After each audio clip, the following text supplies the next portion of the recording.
ଅଧିକାଂଶ ଥର ଆମେ କହିଥାଉ କି ସ୍ୱାର୍ଥ ଭଲ ଗୁଣ ନୁହେଁ। ତୁ ଗୋଟେ ସ୍ୱାର୍ଥୀ ମନୁଷ୍ୟଟିଏ, ଅର୍ଥାତ୍ ତୁ କେବଳ ନିଜର କଲ୍ୟାଣ ଛଡ଼ା ଆଉ କିଛି ଜାଣିନାହୁଁ। ନିଜର ଇଚ୍ଛା ମିଟିଗଲା ତ, ନିଜର କାମନା ପୂର୍ତ୍ତି ହେଇଗଲା ତ, ନିଜର ସମସ୍ୟାର ସମାଧାନ ହେଇଗଲା ତ, ନିଜେ ଯାହା ପାଇବାକୁ ଚାହୁଁଥିଲୁ, ଯାହା କରିବାକୁ ଚାହୁଁଥିଲୁ ସେଇଟା ପାଇଗଲୁ ବା ସେଇଟା କରିନେଲୁ। ସେଇଥିପାଇଁ ତୁ ଆଉ କାହାକୁ ମାନିଲୁ ନାହିଁ। ସମସ୍ତଙ୍କୁ ଯେମିତି ଦିଆସିଲ କାଠିର ପ୍ରୟୋଗ ନିଆଯାଏ ସେମିତି ତୁ ସମସ୍ତଙ୍କୁ ପ୍ରୟୋଗ କଲୁ। ଦିଆସିଲ କାଠିର ପ୍ରୟୋଗ କେମିତିଆ ନିଆଯାଏ? ଦିଆସିଲ କାଠିରେ ଯେଉଁ ଖୋଳଟା ଥାଏ, ସେ ଖୋଳଟାର ମହତ୍ତ୍ୱ ସେତେଗୁଣ ଅବଧି ଆମ ପାଖରେ ଅଧିକ ହୋଇଥାଏ ଯେତେଗୁଣ ଅବଧି ଦିଆସିଲଟା ଆମ ପାଖରେ ଥାଏ। କାହିଁକିନା ସେଇ ଖୋଳର ସାଇଡ଼ରେ ଯେଉଁ କେମିକାଲଟା ଦିଆଅଛି, ସେଇଥିରେ ଯେତେବେଳକୁ ଆମେ ସେ ଦିଆସିଲ କାଠିଟାକୁ ରବ୍ କରିବୁ, ସେଇଟା ରବ୍ କରିସାରିଲା ପରେ ହିଁ ସେ ଦିଆସିଲ କାଠିଟା ଜଳିବ ଓ ଆମେ ସେଇ ଅଗ୍ନିରେ ଆମ କାମ କରିପାରିବୁ। ସେ କିଛି ବି କାମ ହଉ, କ'ଣ ମୁଁ ଠିକ୍ କହୁନି ବନ୍ଧୁଗଣ? ଅନ୍ୟଥା ଆପଣ ଏମିତି ଗୋଟେ ଖାଲି ଦିଆସିଲ ବକ୍ସ ନେଇକି କାହାକୁ ବି ଦିଅନ୍ତୁ ନା କାହିଁକି, ସେ ରଖିବ ନାହିଁ। ସେ କହିବ ଇଏ ତ ଗୋଟେ ବାଧା, ଏ ବୋଝକୁ କିଏ ନେଇକି ଯିବ? ୟାକୁ ଫୋପାଡ଼ି ଦେବା ଉଚିତ, ୟାକୁ ଗାର୍ବେଜ ବକ୍ସରେ ପକାଇ ଦେବା ଉଚିତ, ଏହାକୁ କାହିଁକି ମୁଁ ମୋ ପକେଟରେ ରଖିବି? ଠିକ୍ ଏଇଭଳିଆ ବନ୍ଧୁଗଣ, ଏଇ ଦିଆସିଲ ଖୋଳ ଭଳିଆ ସ୍ୱାର୍ଥୀ ମଣିଷମାନେ ଅଲଗା ମଣିଷକୁ ପ୍ରୟୋଗରେ ନିଅନ୍ତି। ମାନେ କୌଣସି ବି ବ୍ୟକ୍ତି ହଉ ବା କୌଣସି ବି ସ୍ଥିତି ହଉ, କୌଣସି ବି ଜିନିଷ ହଉ, ସେମାନେ ସେଇ ଜିନିଷ ପ୍ରତି, ସେଇ ବ୍ୟକ୍ତି ପ୍ରତି ଏଇଭଳିଆ ଦୃଷ୍ଟିକୋଣ ରଖିଥାନ୍ତି, ଏଇଭଳିଆ ମାନସିକତା ରଖିଥାନ୍ତି କି ତାଙ୍କ ସ୍ୱାର୍ଥ ସିଦ୍ଧି ହେଇଯାଉ, ତାଙ୍କର ଯେଉଁ ଇଚ୍ଛାଟା ଅଛି ସେଇଟା ପୂରଣ ହେଇଯାଉ।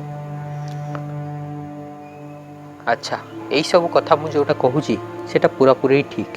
ଯେତେଟା କଥା ଏଇ ପର୍ଯ୍ୟନ୍ତ କହିଛି ପୁରାପୁରି ଉଚିତ ଅଟେ, ଗୋଟେ ବି ଅନୁଚିତ ନୁହେଁ।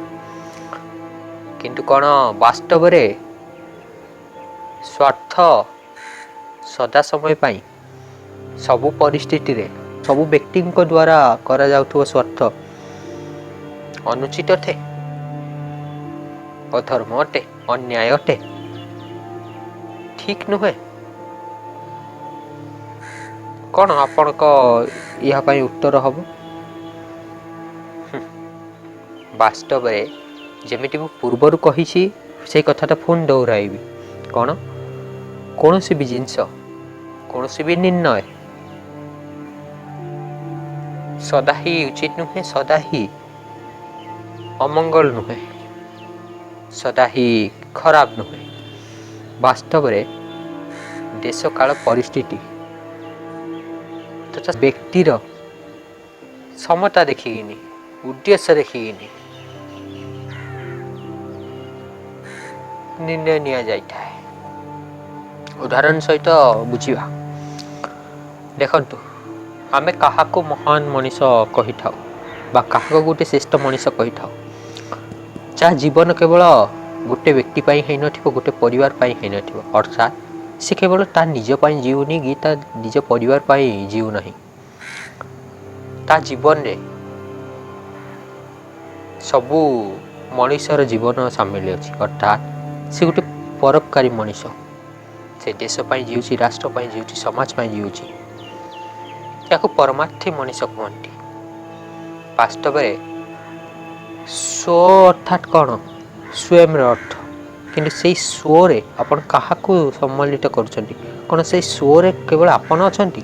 ତାହେଲେ ସେଇଟା ହେଇଯିବ ଏକାର୍ଥୀ ଜୀବନ।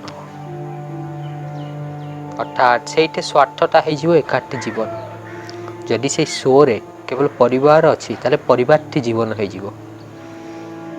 ଆଉ ଯଦି ସେଇ ସ୍ୱରେ ଆପଣ ସବୁ ମଣିଷଙ୍କର ଚିନ୍ତା କରୁଛନ୍ତି, ରାଷ୍ଟ୍ରର ଚିନ୍ତା କରୁଛନ୍ତି, ଦେଶର ଚିନ୍ତା କରୁଛନ୍ତି, ତାହେଲେ ସେଇ ନିର୍ଣ୍ଣୟଟା, ସେଇ ଜୀବନଟା ହେଇଯିବ ପରମାର୍ଥୀ ଜୀବନ। ତ ଆଶା କରୁଛି ବୁଝିପାରିଥିବେ ସ୍ୱ ମାନେ କ'ଣ। ସେ ସ୍ୱରେ ଆପଣ କାହାକୁ ସମ୍ମିଳିତ କରୁଛନ୍ତି? ହଠାତ୍ କିନ୍ତୁ ମୁଁ ଏଇ କଥାଟା କହିଲି କାହିଁକି? କହିବାର କିଛି ନା କିଛି ଉଦ୍ଦେଶ୍ୟ ଅବଶ୍ୟ ଅଛି। ସେ ଉଦ୍ଦେଶ୍ୟଟା ଆପଣ ଜାଣିପାରିବେ। ତ ଯେଉଁ ଉଦାହରଣଟା ଦେଉଥିଲି ସେଇଟା ହିଁ ନେଇକି ଆଗକୁ ବଢ଼ିବ। ତ ମହାନ ମଣିଷ ଆମେ କାହାକୁ କୁହନ୍ତି ନା ଯିଏ ରାଷ୍ଟ୍ର ପାଇଁ ଜିଇଥାଏ, ସମାଜ ପାଇଁ ଜିଇଥାଏ, ଯେ ସମସ୍ତଙ୍କ ଦୁଃଖକୁ ନେଇକି ନିଜର ଦୁଃଖ ଭାବିଥାଏ, ନିଜର ସମସ୍ୟା ଭାବିଥାଏ, ତାହାର ସମାଧାନ ପାଇଁ ଜିଇଥାଏ। ଠିକ୍ କହୁଛି ନା ବନ୍ଧୁଗଣ? ଆଉ ନିଃସନ୍ଦେହ ୟାଠୁ କେହି ଅଲଗା ମତ ରଖିବେ ନାହିଁ, ସମସ୍ତେ ଏଇଥିରେ ଏକମତ ହେବେ। ତ ଠିକ୍ ଅଛି, ଏଇଟା ହେଲା। କିନ୍ତୁ ମନେ କରନ୍ତୁ ସେଇ ଲୋକଟା ଯେତେବେଳକୁ ଛୋଟ ଥିଲା, ଶିଶୁ ଥିଲା, ସେଇ ଲୋକଟା ନ ହଉ, ସବୁ ଶିଶୁ ଯେତେବେଳକୁ ଜନ୍ମ ନେଉଛନ୍ତି ତାଙ୍କର ପ୍ରଥମ ପ୍ରୟାସଟା ବା ପ୍ରଥମ ଚରଣଟା କେଉଁଠି ପଡ଼ିଥାଏ? ଶିକ୍ଷାଲୟରେ ବା ବିଦ୍ୟାଳୟରେ। କାହିଁକି? ତାକୁ ଶିକ୍ଷା ଦିଆଯାଏ, ବିଦ୍ୟା ଦିଆଯାଏ। ଆଉ ସେତେବେଳକୁ କୁହାଯାଏ ତୁ କେବଳ ଶିକ୍ଷା ବା ବିଦ୍ୟାରେ ଫୋକସ୍ କରିଥା, ସେଇଠାରେ ଧ୍ୟାନ ଦେ, ଅଲଗା କେଉଁଠି ଧ୍ୟାନ ଦିଏ ନାହିଁ। ତାମାନେ ଆପଣ ତ ତାକୁ ଏଇଆ କହୁଛନ୍ତି କି ତୁ ସ୍ୱାର୍ଥୀ ହେଇଯା, କେବଳ ନିଜ ଜୀବନଟାକୁ ଦେଖେ, ନିଜ ପଢ଼ାଟାକୁ ଦେଖେ, ଆଉ କିଛି ଧ୍ୟାନ ଦେନି। କ'ଣ ଏଇଟା ଭୁଲ ହେଲା? ନା, ସ୍ୱାର୍ଥଟା ଏଇଟା ଭୁଲ ନୁହେଁ। ଏଇଠି ସ୍ୱାର୍ଥ ମାନେ କ'ଣ? ପ୍ରଥମେ ନିଜକୁ ନିଜେ ବିଲ୍ଡ କର, ନିଜକୁ ନିଜେ ନିର୍ମାଣ କର, ତାହେଲେ ଯାଇକି ତୁ ନିର୍ମାଣ ହେଲେ ହିଁ ଏ ସଂସାର ପାଇଁ ଗୋଟେ ଆସେଟ୍ ହେବୁ, ସଂସାର ପାଇଁ ଯୋଗଦାନ ଦେଇପାରିବୁ, ସମାଜରେ ଆଦର୍ଶ ହେବୁ। କାଉକ ଭାଟି ଯିବୁ ନାହିଁ, କାଉକ ମଧ୍ୟରେ ତୁ ହଂସ ହେବୁ। ତଥା ତୋ ପାଖେ ବିବେକ ରହୁ, ବୋଧ ରହୁ, ଜ୍ଞାନ ରହୁ, ତଥା କାର୍ଯ୍ୟକୁଶଳ ବି ତୋ ହଉ। ଯେଉଁ ବି କ୍ଷେତ୍ରରେ ଯା, ସେଇ କ୍ଷେତ୍ରରେ ଯେମିତି ଭଲ କର, ତାପରେ ତୁ ପରିବାର ଗଠନ କର ବା ଯାହା କିଛି ବି କର, ସେଟା ଭଲ ହେବ। ଅର୍ଥାତ୍ ପ୍ରଥମେ ତାକୁ ସ୍ୱାର୍ଥ ଜୀବନ ଦିଆଗଲା।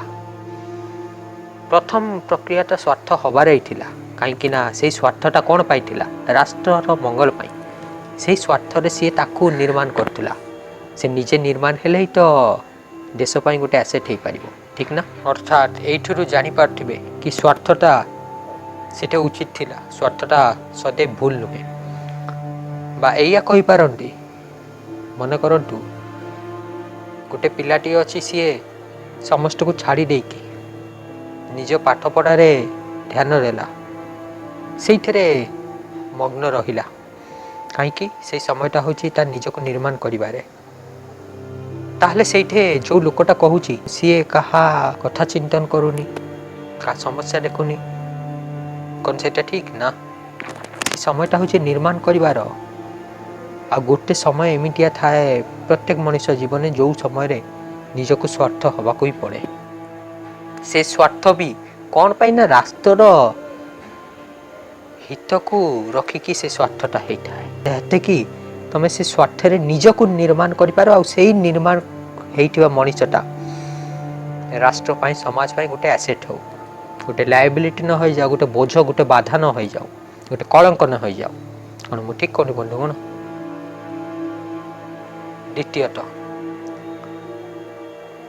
ମୁଁ ଯେଉଁ କଥାଟା କହିଥିଲି କି ସ୍ୱାର୍ଥଟା କେତେବେଳକୁ ଏକାର୍ଥୀ ଜୀବନ ହେଇଯାଉଛି, ସ୍ୱାର୍ଥଟା କେତେବେଳକୁ ପରିବାର୍ଥୀ ଜୀବନ ହେଇଯାଉଛି, ସ୍ୱାର୍ଥଟା କେତେବେଳକୁ ଉତ୍ତମ ସର୍ବୋତ୍ତମ ପରମାର୍ଥୀ ଜୀବନ ହେଇଯାଉଛି। ତ ଏଇଠି ମୁଁ ଯେଉଁ ସ୍ୱାର୍ଥଟା କହୁଛି କି ତମେ ସ୍ୱାର୍ଥ ରଖିଲ କି ମୁଁ ଏଇନେ ପାଠପଢ଼ାରେ ଧ୍ୟାନ ଦେବି, ନିଜକୁ ନିର୍ମାଣ କରିବି, ତ କ'ଣ ବାସ୍ତବରେ ଏଇଟା ଏକାର୍ଥୀ ଜୀବନ ନା ପରମାର୍ଥୀ ଜୀବନ? ପରମାର୍ଥୀ ଜୀବନ କ'ଣ? ଆପଣ ସମସ୍ତଙ୍କୁ ଚିନ୍ତା କରିକି, ଦେଶକୁ ଚିନ୍ତା କରିକି, ରାଷ୍ଟ୍ରକୁ ଚିନ୍ତା କରିକି କାମ କରୁଛନ୍ତି। ସ୍ୱରେ ଏଇଠି ଆପଣଙ୍କ ରାଷ୍ଟ୍ର ଅଛି। ତାହେଲେ ଏଇଠି ଯେଉଁ ଆପଣ ସ୍ୱାର୍ଥମୟ ଜୀବନଟା ନେଲେ, ଅର୍ଥାତ୍ ଯେଉଁ ସ୍ୱାର୍ଥଟା ନେଲେ ଆପଣ, କି ପ୍ରାରମ୍ଭିକ ସ୍ତରରେ, କିଶୋର ଅବସ୍ଥାରେ, ଯୁବକ ଅବସ୍ଥାରେ ମୁଁ ପାଠ ପଢ଼ିବି, କ'ଣ ପାଇଁ? ନା କି ବଡ଼ ହେଲେ ମୁଁ ଏଇ ରାଷ୍ଟ୍ର ପାଇଁ ଗୋଟେ ଆସେଟ୍ ହେଇପାରେ। ତ ଏଇଠି ସ୍ୱାର୍ଥଟା କ'ଣ ପାଇଁ ନେଲେ? କି ବୃହତ୍ ଆକାରରେ ମୁଁ ଦେଶ ପାଇଁ ଗୋଟେ ଆସେଟ୍ ହେଇପାରେ। ତ ଏଇଟା ପରମାର୍ଥୀ ଚିନ୍ତନ ହେଇଗଲାନି, ତ ଏଇଠି ସ୍ୱାର୍ଥଟା ବି ପରମାର୍ଥୀ ହେଇଗଲା। ଏଇଥିପାଇଁ ମୁଁ ଏଇଟା କହିଥିଲି। ତ ବନ୍ଧୁଗଣ, ଆଶା କରୁଛି ବୁଝିପାରିଥିବେ ସ୍ୱାର୍ଥର ଖେଳଟା କ'ଣ। ସ୍ୱାର୍ଥ କେତେବେଳକୁ ଉଚିତ ହେଇଥାଏ, କେତେବେଳକୁ ଭୁଲ ହେଇଥାଏ। ଆଉ କୌଣସି ଜିନିଷ ବି ସଦା ଠିକ୍ ନୁହେଁ, ସଦା ଉଚିତ ନୁହେଁ, ସଦା ନ୍ୟାୟ ନୁହେଁ, ସଦା ଅନ୍ୟାୟ ନୁହେଁ, ସଦା ଧର୍ମ ନୁହେଁ, ସଦା ଅଧର୍ମ ନୁହେଁ। କାହିଁକିନା ଏଇ ଦୁନିଆ ଦୁଇଟି ଭାବରେ ଚାଲିଥାଏ। ଆମକୁ ଭୂମି ଦିଶୁଥାଏ ତ ଫ୍ଲାଟ୍, କିନ୍ତୁ ବାସ୍ତବରେ କ'ଣ ପୃଥିବୀଟା ଫ୍ଲାଟ୍ ହେଇଥାଏ ନା, ସେ ସର୍କୁଲାର ହେଇଥାଏ, ଗୋଲାକାର ହେଇଥାଏ। ଅର୍ଥାତ୍ ଦିଶୁଛି ଗୋଟେ କିନ୍ତୁ ବାସ୍ତବିକଟା ଗୋଟେ, ଠିକ୍ ନା? ଠିକ୍ ସେଇ ପ୍ରକାର ବନ୍ଧୁଗଣ, ସୂର୍ଯ୍ୟର କିରଣରେ ଆମେ 7 ରଙ୍ଗ ପାଉନାହିଁ, 7ଟା ରଙ୍ଗ ଦେଖାଯାଏ ନାହିଁ, କିନ୍ତୁ ସେଇ ସୂର୍ଯ୍ୟର ରଶ୍ମିରେ 7ଟା ରଙ୍ଗ ସମାହିତ ଅଛି। ଅର୍ଥାତ୍ ଦେଖାଯାଉଛି ଗୋଟେ କିନ୍ତୁ ବାସ୍ତବିକଟା ଗୋଟେ। ଦେଖାଯାଉଥିବା ବାସ୍ତବିକଟା ମାନେ ଭିନ୍ନତା ବୁଝିପାରିଲେ ତ କେମିତିକା? ତ ଏଇ ଭିଡ଼ିଓକୁ ଆଉ ଲମ୍ବା ଟାଣୁ ନାହିଁ। ଆଶା କରୁଛି ଏ ଭିଡ଼ିଓ ମାଧ୍ୟମରେ ଯେତିକି କହିଛି ଆପଣ ସେତିକି ବୁଝିପାରିଥିବେ। ଆଉ ଆଜିଠୁ ସ୍ୱାର୍ଥର କ'ଣ ସଦୁପଯୋଗ କରିବେ, ଦୁରୁପଯୋଗ ନୁହେଁ। ସ୍ୱାର୍ଥ କେବେ ବି ଉପଯୋଗରେ ନେବେ ନାହିଁ, କାହାକୁ ଠକିବା ପାଇଁ, କାହାକୁ ବିଶ୍ୱାସଘାତ ଦେବା ପାଇଁ। ହଁ, ଯଦି ସେଇ ବିଶ୍ୱାସଘାତ, ସେଇ ଠକାମି ରାଷ୍ଟ୍ରର ହିତ ପାଇଁ ହେଇଥାଏ, ଧର୍ମର ସ୍ଥାପନା ପାଇଁ ହେଇଥାଏ, ତାହେଲେ ତାକୁ ଠିକ୍ କହିବେ। କାହିଁକି ନା ଏଇଟା କୁହାଯାଇଛି କି ଗୋଟେ ଗ୍ରାମକୁ ରକ୍ଷା କରିବା ପାଇଁ ଗୋଟେ ମଣିଷକୁ ଯଦି ତ୍ୟାଗ କରିଦିଆଯାଏ ଭଲ, ଆଉ ଗୋଟେ ନଗରକୁ ରକ୍ଷା କରିବା ପାଇଁ ଗୋଟେ ଗ୍ରାମକୁ ତ୍ୟାଗ କରିଦେଲେ ଭଲ। ଆଉ ଗୋଟେ ରାଷ୍ଟ୍ରକୁ ରକ୍ଷା କରିବା ପାଇଁ ଗୋଟେ ମଣିଷକୁ ତ୍ୟାଗ କରିଦେଲେ, ମନେକର ସିଏ ଦୁର୍ଜନ ହେଇଛି, ସେ ଦୁଷ୍ଟ, ସେ ଅସତ୍ୟ ରାସ୍ତାରେ ଅଛି, କୁସଙ୍ଗତି କରୁଛି, ଅନ୍ୟାୟ କରୁଛି, ଅଧର୍ମ ରାସ୍ତାରେ ଅଛି, ତାହେଲେ କ'ଣ ସେଇଟା ଭଲ ନୁହେଁ? ଅବଶ୍ୟ ଭଲ। ତ ନିଜ ଆତ୍ମଜ୍ଞାନର ପ୍ରକାଶରେ, ନିଜ ବୋଧ ବିବେକର ଜ୍ୟୋତିରେ ଯେତେ ବି ଅନ୍ଧ ମାନ୍ୟତା, ଅନ୍ଧବିଶ୍ୱାସ, କୁରୀତି ଚାରିଆଡ଼େ ବ୍ୟାପ୍ତ ଅଛି, ତାକୁ କାଟି ଚାଲିବା ନା କ'ଣ ମୌନ ଧାରଣ କରିକି ତାହା ପାଇଁ ଇନଡାଇରେକ୍ଟଲି ସହାୟକ ହେବା? ବିଚାର କରନ୍ତୁ।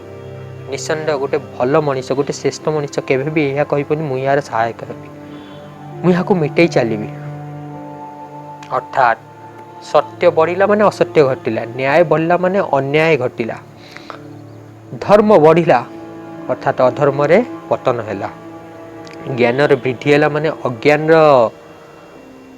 କ'ଣ, ଅଜ୍ଞାନ ତ ଅନ୍ତ ହେବ ନାହିଁ, କିନ୍ତୁ ଅଜ୍ଞାନ ଅସ୍ତିତ୍ୱ ସେଇ ସ୍ଥାନରୁ ଗଲା ହାରି। ଆଉ ଏଇସବୁ ଯେତେବେଳକୁ ବୃଦ୍ଧି ହେଇ ଚାଲିଲା, ସଦ୍ଗୁଣ ସଦାଚାର ଯେତେବେଳକୁ ଲୋକ ମଧ୍ୟରେ ଦେଖାଗଲା, ମଣିଷ ଯେତେବେଳକୁ ଚେତନା ସ୍ତରକୁ ଉଠି ଆସିଲେ, କାହିଁକିନା ଇନ୍ଦ୍ରିୟ ସ୍ତରରେ ପଶୁମାନେ ଜିଇଥାନ୍ତି। ଇନ୍ଦ୍ରିୟର ସଦୁପଯୋଗ କେବଳ ଚେତନଯୁକ୍ତ ବ୍ୟକ୍ତି କରିପାରେ। ଇନ୍ଦ୍ରିୟ ସ୍ତରରେ ଜିଉଥିବା ମଣିଷ ଇନ୍ଦ୍ରିୟର କ'ଣ ସଦୁପଯୋଗ କରିବ? ସେ ତ ଇନ୍ଦ୍ରିୟର ଗୁଲାମ ହେଇଥାଏ। ଇନ୍ଦ୍ରିୟର ସ୍ୱାମୀ ହୁଅନ୍ତୁ, ଇନ୍ଦ୍ରିୟର ଗୁଲାମ ନୁହେଁ। ତ କ'ଣ ସତ୍ୟ ରାସ୍ତାରେ, ଧର୍ମ ରାସ୍ତାରେ ଆଗକୁ ବଢ଼ି ଚାଲନ୍ତୁ। ସତ୍ୟମେବ ଜୟତେ କେବଳ କଥନରେ ନୁହେଁ, ଆଚରଣରେ ବି ଏହାକୁ ସିଦ୍ଧ କରିକି ଦେଖାନ୍ତୁ। ଆପଣଙ୍କ ଜୀବନ ୟାର ଉଦାହରଣ ହେବା ଉଚିତ। ସତ୍ୟ ରାସ୍ତାରେ ରହିକି ଯଦି ମରି ବି ଗଲେ ତାକୁ ବୀରଗତି କୁହାଯିବ। ସାର୍ଥକତା ହେଇଥାଏ ଏଇଠାରେ ଜୀବନରେ।